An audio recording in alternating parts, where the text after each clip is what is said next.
There is a department that we call post-skills department in the Ministry of Education, and that is its work.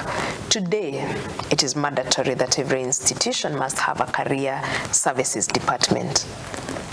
It is a policy. It's only that it is being implemented.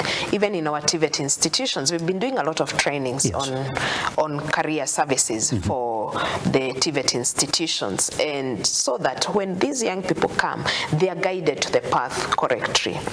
And if you look at the history of our education system the last 10 years, we trained people for jobs that didn't exist. What do I mean by training people for jobs that didn't exist? We could graduate 10,000 business administration students to go and work where and for who? Where were those places that they would work? Whereas the skills that we needed, we didn't even have courses like sound engineering. Like today, for us to be here on air and for the listener to listen to us, it's not just you. There's an engineer at the back who is making sure that that sound is perfect, it's audible, it's good, making sure that animation is proper so that the viewer can see the image of Lookup TV as it wants to be portrayed out there. So those are skills and competence. Those are people who have done diploma programs in such trainings. And if this was to be implemented, then we'd become the first world. Some of the countries that are big in terms of career is America is big because we have leveraged with it. Germany is big. Germany does not even capitalize on university education. It's all technical. You need to be able to do something. And there was a time my father was making a joke. He used to work at East Africa Industries. You tell us that the whole factory would be at standstill until a German shows up. You'd be standstill in the factory for 2 hours. Why is the German showing up? He's the only plant engineer that you have. So everything has stopped. Until he comes. You guys and your ties, you're just seated and you can't produce until this guy shows up. Yes.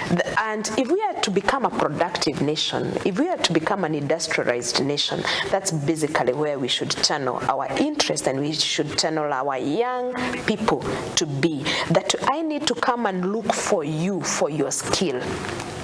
Because what you can do, nobody else can be able to do that. And that automatically comes with money. Because it comes with your excellence, and the money will automatically follow you. Because if you're an expert in something, then we can't pay you for anything for becoming that expert, because we need you. We are not having you because it is just you. It is because you have something special that nobody else got. If every young person, if everybody was to make themselves an expert in what they do and to love and to do it with passion, then life becomes very easy. We would eradicate joblessness, because we are not just producing for jobs that don't exist.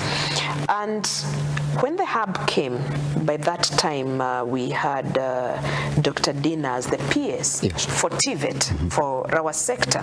He looked for us and told me, SG, please get us 300 people who can be professional retail attendants. The first joke was, PS, what is professional retail attendant? True to it, it's not a profession we had before.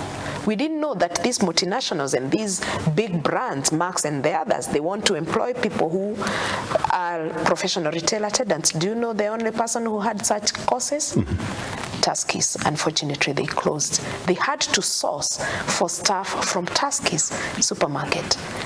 And we have institutions here graduating people every day, but for jobs that do not exist. So we need to be in line with research, proper research, what is the market trends and the jobs and the people that we are producing. And that is the research, the same thing that people need to look for when they are looking for courses.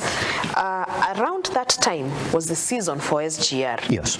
We imported 4,000 welders as a country. Why? Because the welders that we train in this country, they don't know how to do steel welding. We do windows and doors, and we add there. So there is a lot of opportunity in terms of courses. Today, having had an ailing mom and having had an aged parent and having a huge middle class in this this country, that means we need caregivers. Are we producing caregivers, or everybody's just going for the normal professions? And other countries are importing such labor, Canada, wherever, Germany, importing from all over the world, because these are skills that are needed to take care of the aged and the sickly. But do we have such courses? Do we have such trainings? We have had people with handicapped or disability doing their basic education, going to high school. Do we have courses for them when it comes to college and when it comes to university? So the gaps are there in terms of profession, and what is the demand out there? Yes. But are we matching this demand for the careers, and are we matching it with the people that we are producing? Are people looking out for enough information? Before choosing a career, do a proper research. Take your time. It's not something to do in a hurry, because you're going to do it for the rest of your life. Dr. Ekrah, thank you very much for coming by. I mean, when you look at